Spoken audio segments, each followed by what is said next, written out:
Hello friends, मैं विनय निर्भीक। Friends, आपका एक बार फिर से हमारे चैनल पे स्वागत है। फ्रेंड्स, जैसा कि आप लोग जान रहे हैं, मैं लगातार आप लोग से ये कह रहा था कि कोई भी एग्ज़ाम होता है पहले नोटिफाई किया जाता है, मतलब लगभग एक महीने पहले बताया जाता है। बट रेलवे ने ऐसा नहीं किया था। केवल क्या किया, प्रेस कॉन्फ्रेंस के भरोसे अपना काम चलाया। ठीक है।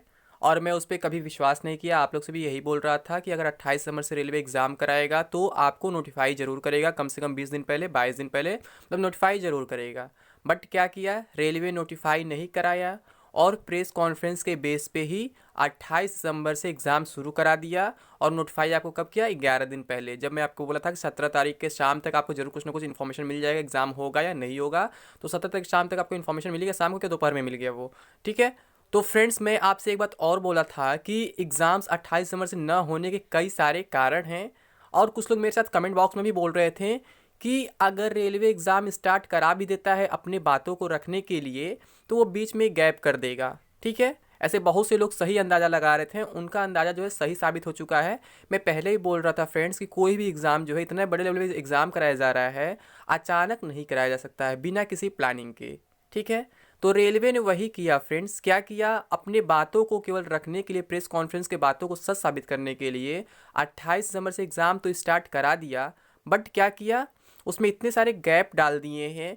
मतलब कि मैं जो अब थंबनेल में आप देख ही रहे, 31 दिसंबर से लेकर के 3 जनवरी के बीच कोई एग्ज़ाम नहीं है, जिसका रीज़न मैं आप लोग को लगातार बता रहा था कि एसबीआई के, आईपीएस वगैरह के सारे एग्ज़ाम इस बीच होने वाले हैं, तो सेंटर मिलना मुश्किल हो जाएगा। ठीक है। मैं आपसे लगातार ये बात कह रहा था। तो फ्रेंड्स, वही चीज़ हुआ है। रेलवे ने अपने बातों को तो सच साबित कर दिया 28 से स्टार्ट करके, बट बीच में गैप भी कर दिया है, जो किया है 31 दिसंबर से लेकर के 3 जनवरी के बीच। वैसे एसबीआई का एग्ज़ाम तो शायद 30 से स्टार्ट हो गया है और वो शायद 5 तक चलेगा। ठीक है। लेकिन क्या किया है ना कि 30 में क्या किया होगा, एसबीआई को कम सेंटर दिया होगा और 4 और 5 में एसबीआई को कम सेंटर दिया होगा। लेकिन 31 से 3 तक क्या किया है, एसबीआई को पूरा सेंटर दे दिया होगा। और 31 से 3 के बीच ही शायद ये भी एग्जाम्स हैं आईबीपीएस के, जो पीओ क्लर्क हैं। ठीक है। एग्जैक्टली इनका डेट नहीं मालूम है, मुझे चेक करना पड़ेगा कब कब किसका डेट है, बट मालूम नहीं है। बट ये कंफर्म न्यूज़ है फ्रेंड्स कि 31 दिसंबर से लेकर के 3 जनवरी के बीच आपका जो है एनटीपीसी का कोई एग्ज़ाम नहीं है। ठीक है। तो इससे अब क्या होगा, ऐसा क्यों किया गया, तो ऐसा आप देख लिए साफ साफ, बस क्या था कि इन्हें अपनी बातों को सच साबित करना था। क्योंकि ये काफ़ी ट्रोल हो चुके थे यूट्यूब वगैरह पे, अदर सोशल मीडिया पे, कि ऐसा क्योंकि ये कई बार बोल चुके थे और क्या होता था, कोई इनके ऊपर विश्वास नहीं कर पाता था। लेकिन इस बार क्या हुआ, इन्होंने दो दो बार लगातार बोल दिया। एक बार चेयरमैन बोले, एक बार डीजी बोले। तो फ्रेंड्स, थोड़ा सा इन्हें इनके अंदर भी मतलब जग गया कि मतलब अब मेरा क्या होगा, मैं तो दो दो बार बोल दिया हूँ, मतलब दो दो लोग हमारे डिपार्टमेंट के बोल दिए हैं। तो इन्होंने क्या किया, अपनी बातों को सच साबित करने के लिए एग्ज़ाम तो स्टार्ट करा दिया।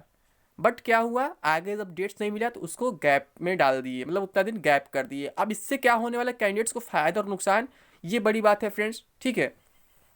तो अगर हम फायदे की बात करें फ्रेंड्स, जो गैप मिला है मान लीजिए, तो यहाँ से ये होता है फ्रेंड्स, जब क्या होता है कि, हाँ सबसे बड़ा क्यों किया गया, ये एक चीज़ अभी छूट गया फ्रेंड्स। तो क्यों किया गया, क्योंकि इनका पेपर जो है अभी तक पूरी तरह सेट नहीं किया गया था। उतने क्वेश्चन के मॉडल नहीं बनाए गए थे जितने होने चाहिए थे।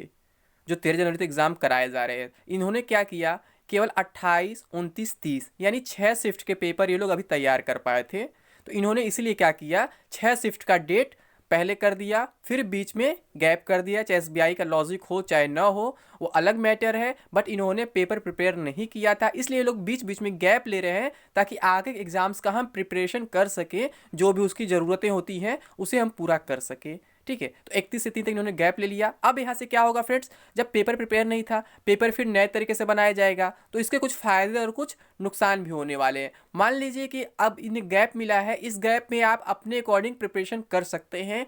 अच्छी बात है, आपने पेपर के पैटर्न को समझ चुका है, आपको अंदाज़ा लग गया है कहाँ कहाँ से कैसे कैसे क्वेश्चंस पूछे जा रहे हैं। जैसे कि मान लीजिए, मैं पहले भी आप लोग को बोला था कि रेलवे का फेवरेट होता है कि किसी भी कंट्री का करेंसी हो गया, और फिर उसका कैपिटल हो गया, फिर किसी भी कंट्री के प्राइम मिनिस्टर अगर होते हैं तो, अदरवाइज प्रेसिडेंट मैक्सिमम होते हैं, प्रेसिडेंट वगैरह। तो ये सब आपको याद करना जरूरी है। फिर अपने अगर कंट्री में आ जाएं तो स्टेट्स के कैपिटल, और फिर उनके गवर्नर और चीफ मिनिस्टर्स, ये सब इंपॉर्टेंट है, मतलब हर एक शिफ्ट में पूछे ही जा रहे हैं। ठीक है। और फिर इसके साथ साथ जो है अवार्ड्स वगैरह पूछे जा रहे हैं। कौन से अवार्ड किसको दिए गए, कितने लोगों को दिए गए, किस अवार्ड की शुरुआत कब की गई, और फिर जो हिस्ट्री से कुछ विद्रोह वगैरह है कब कब हुए थे। तो मतलब नॉर्मल क्वेश्चन तो पूछे ही जा रहे हैं, लेकिन फ्रेंड्स इसके अब कुछ नुकसान होने वाले हैं। नुकसान ये होने वाले हैं कि जब पेपर में गैप किया गया है तो थोड़ा सा पेपर के पैटर्न को चेंज कर दिया जाएगा। यानी अभी किसी और दिमाग से पेपर बनाया गया, अब किसी और दिमाग से पेपर बनाया जाएगा। इसलिए हो सकता है कि कुछ टॉपिक इधर उधर हो जाए। जो अभी लगातार 3 दिन पूछे गए हैं उनमें से कुछ टॉपिक गायब कर दिए जाए और कुछ नए टॉपिक्स इंक्लूड कर दिए जाए। जैसे अभी आप 3 दिन देखे हैं, कंप्यूटर का दबदबा बना हुआ था टोटल, और 5-5 क्वेश्चन पूछे जा रहे थे। हो सकता है आगे उसे कम भी कर दिया जाए, बढ़ा भी दिया जाए, या वैसे भी रहने दिया जाए, लेकिन कुछ ना कुछ तो चेंजिंग जरूर आपको देखने को मिलेंगे, क्योंकि अब नए सिरे से पेपर तैयार किए जाएंगे। तो फ्रेंड्स इससे फ़ायदा नुकसान आपको दोनों है। लेकिन आप ये बिल्कुल मत करिएगा जो जिस टाइप के पेपर है उसको ना पढ़ें। तो फ्रेंड्स आपको क्या करना होगा अभी कि जितना मिनिस्ट्रियल का पेपर हुआ है और अभी ये 3 दिन पेपर हुए हैं, इन सभी का पूरा क्वेश्चन आपको उठा लेना है। चाहे कोई भी सब्जेक्ट हो, जीके जीएस हो, करंट अफेयर्स हो, मैथ्स हो, रीजनिंग, जो भी हो, आपको पूरा इनको एक बार रिवाइज कर लेना है। क्योंकि भले ही नया बनाएंगे, बट कहाँ से नया करंट अफेयर्स पैदा करेंगे, कहाँ से नया हिस्ट्री पैदा करेंगे, ठीक है। तो घूम फिर के यहीं से रहने वाला है फ्रेंड्स। तो इसका आप यूज भी कर सकते हैं अच्छे से। नुकसान तो इससे हो रहा है फ्रेंड्स, थोड़ा क्वेश्चन का पैटर्न चेंज हो जाएगा, लेकिन फायदा भी हो रहा है कि जितना भी चेंज होगा वो कहीं ना कहीं से घूम फिर के इसी के अंदर रहेगा, इसी के बीच का रहेगा। कुछ इधर उधर एक आध नया आ जाएंगे तो कुछ क्वेश्चन स्किप करने के लिए ही होते हैं, ठीक है फ्रेंड्स। अब कुछ लोग कहेंगे कि फिर झूठ बोल रहा हूं मैं कि 31 दिसंबर से 3 जनवरी के बीच एग्जाम है, झूठा वो लोग बोल देंगे। कुछ लोग कमेंट कर देंगे मेरे एग्जाम में तुम क्यों ऐसा कह रहे हो, मैं कार्ड सेंड कर दो, ये कर दो, वो कर दो। तो फ्रेंड्स एक बार आप लोग खुद वेरीफाई कर ले पहले, 31 दिसंबर से 3 जनवरी के बीच कोई एग्जाम रेलवे का नहीं है, मीन्स एनटीपीसी का एग्जाम नहीं है, ठीक है। तो हमारी आगे की क्या प्लानिंग होनी चाहिए इसके अकॉर्डिंग। अब मान लीजिए नेक्स्ट फेज 16 जनवरी से स्टार्ट होने जा रहा है, जिसके लिए मैं बहुत पहले ही बता दिया था और बाकी यूट्यूबर्स आपको 14 जनवरी बता रहे थे, तब भी आप लोग मेरे बात पे विश्वास नहीं किए थे। तो मुझे फर्क नहीं पड़ता फ्रेंड्स कौन विश्वास करता है कौन नहीं करता है, क्योंकि मैं जो भी बात करता हूँ प्रूफ के साथ करता हूँ, लॉजिक के साथ करता हूँ। मैं 28 नंबर की बात को मना कर रहा था तो बिल्कुल प्रूफ और लॉजिक के साथ बात कर रहा था। उन्हीं के डिपार्टमेंट के लोग नहीं बोल पा रहे थे, वो लोग बोले थे बस एक्सपेक्टेड डेट है, प्रयास किया जा रहा है, शायद हो जाए, डेट आगे भी जा सकता है, ऐसा लगभग सारे कॉल रिकॉर्डिंग में सुनने को मिला है, ठीक है। तो मैं अपने पास से कभी कुछ नहीं बोलता हूं, ना ही कभी कुछ बोलूंगा। जो लोग 14 जनवरी अफवाह फैलाए थे उनसे तो आप लोग कंप्लेन करने नहीं जा रहे हैं कि क्यों तुम अफवाह फैलाए, क्यों, क्योंकि वो लोग पहले बोल दिए 2 दिन, और हम क्या बोलते हैं बाद में होगा, कभी भी होगा। मैं यही बोला था कि 5 जनवरी के बाद कभी भी हो सकता है, क्यों, क्योंकि इधर एग्जाम्स वगैरह थे। तो देखिए वही चीज हो भी रहा है यहाँ पे, 31 से 3 तक इन्होंने गैप भी कर दिया है, 28 से भले स्टार्ट कर दिया। क्यों, क्योंकि सेंटर्स मिलने इतने आसान नहीं है। आप जानते हैं सबसे अधिक सेंटर्स में अपनी इंडिया में आईओएन के ही है या टीसीएस के ही है, ठीक है, और लगभग सभी एग्जाम जो है टीसीएस ही करा रहा है। तो इससे ये सब इफेक्ट पड़ जाते हैं, तो इन्हें सेंटर्स कम मिले हैं। और अभी यही नहीं फ्रेंड्स, अभी आगे भी 1 दिन का गैप है, जिसका भी कंफर्मेशन नहीं है कब 1 दिन गैप है। 1 दिन और ये एग्जाम नहीं कराने वाले हैं, क्योंकि आपको मालूम है कि जो एनटीपीसी का एग्जाम है 12 दिन 24 शिफ्ट में होने वाला है।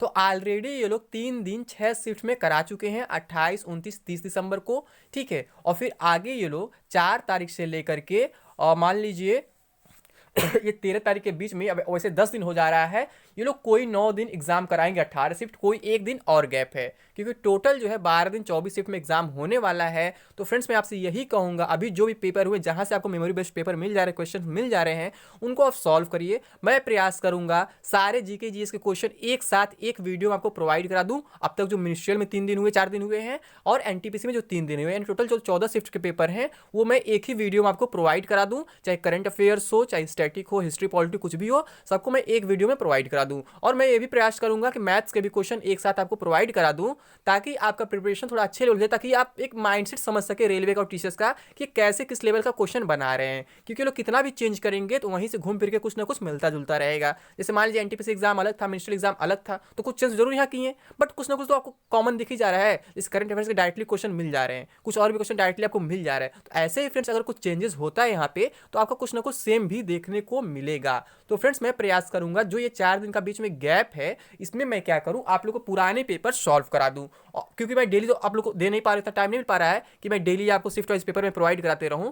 एक दिन प्रयास किया था बट नहीं हो पाया, फिर इतना टाइम नहीं मिल पाता है। फिर मैं क्या करूंगा फ्रेंड्स, जो 4 तारीख से लेकर के और 13 तारीख से पेपर 13 तारीख तक पेपर होगा, उसमें मैं क्या करूंगा, उसमें भी 1 दिन गैप है, तो उसमें मैं क्या करूंगा, उसका पेपर फिर 14 और 15 के बीच में मैं एक साथ अपलोड कर दूंगा। हो सकता है वीडियो काफ़ी लंबा हो जाए, 1 घंटा का हो सकता है, या 2-3 पार्ट में करके मैं बना दूं, ठीक है। लेकिन क्या करना है फ्रेंड्स, अगर आप ऐसे पुराने पेपर सॉल्व करते जाएंगे जो जो एग्जाम्स होते जा रहे हैं, तो आपको एक बहुत अच्छा आइडिया लग जाएगा जिनका भी एग्जाम बाद में होने वाला, मान लीजिए फर्स्ट फेज में नहीं है, या फिर मान लीजिए किस्मत से किसी का सेकंड फेज में भी नहीं है, तो उसके लिए सेकंड फेज भी हेल्पफुल साबित होगा। उसको तो बिल्कुल अंदाजा लग जाएगा कि पेपर कैसा बन रहा है, भले ही कितने लोग चेंजिंग कर दे, घूम फिर के यहीं से चेंज करेंगे, कुछ इधर का उधर, उधर का इधर करेंगे। और फ्रेंड्स फाइनली आपको मालूम ये भी है कि नॉर्मलाइजेशन में भी लास्ट वालों का ही हेल्प होने वाला है, क्योंकि लोग कोशिश करते हैं लास्ट वालों का पेपर टफ बनाने का, और जो लोग इस पैटर्न को समझ लेते हैं, पकड़ लेते हैं, वो लोग टफ होने के बावजूद अच्छा स्कोर कर लेते हैं, और मैक्सिमम लोग अच्छा स्कोर नहीं कर पाते हैं, क्योंकि पैटर्न लॉजिक चेंज हो जाता है। जब चेंज हो जाता है तो इस वजह से नॉर्मलाइजेशन में उनको अच्छा मार्क्स मिल जाता है। क्यों? क्योंकि जब एवरेज मार्किंग होता है हर एक शिफ्ट का,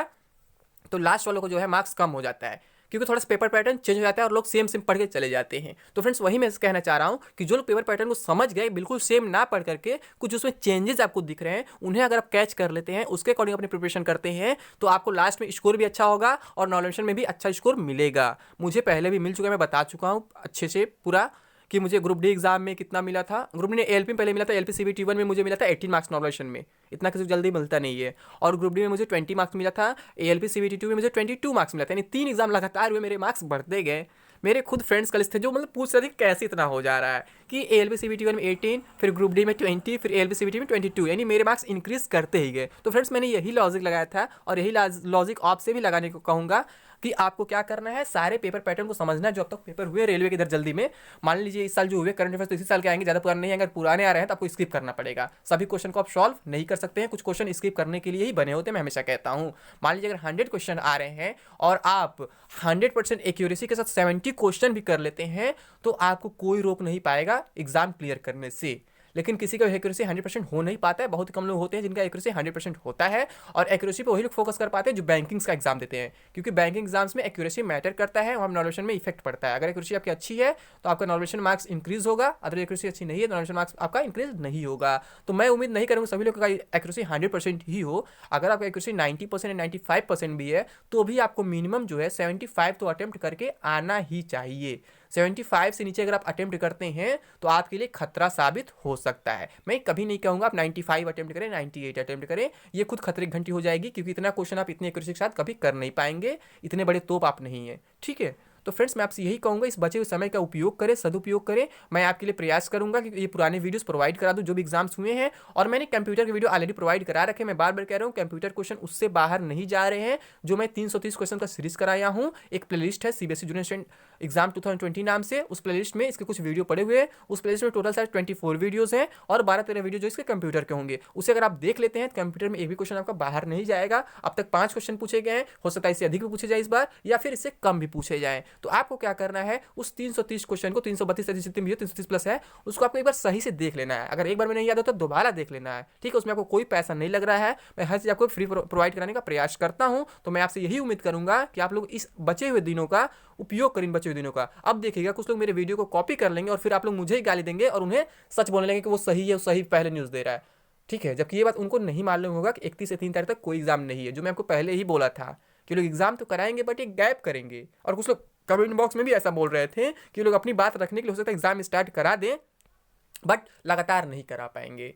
जैसा कि मैं 16 वाला मेरा बात सच हुआ, 14 वालों का बात गलत हो गया, 28 वाला लोग क्या किए, केवल हवा में बोल दिए, 28 वाला गवर्नमेंट ने अपनी बात रखवाने के लिए कर दिया, कोई दिक्कत नहीं है। लेकिन अभी आप देख रहे हैं ये 4 दिन का गैप है, बिल्कुल 100% गारंटी है। मैं इसका कोई प्रूफ नहीं दे पाऊंगा, क्योंकि इसका कोई ऑफिशियल नोटिस नहीं जारी किया गया कि 31-30 दिन के बीच एग्जाम नहीं है। लेकिन जो कैंडिडेट्स मेरे अंडर में हैं, जिनके एडमिट कार्ड वगैरह, उनके आधार में मैं बोल रहा हूं कि 31-3 के बीच में कोई एग्जाम नहीं है, ठीक है फ्रेंड्स। तो आप लोग इन बचे समय का सदुपयोग करें और अपना एग्जाम में बेस्ट देने का प्रयास करें। तो अभी के लिए बस थैंक यू फ्रेंड्स, जय हिंद, जय भारत।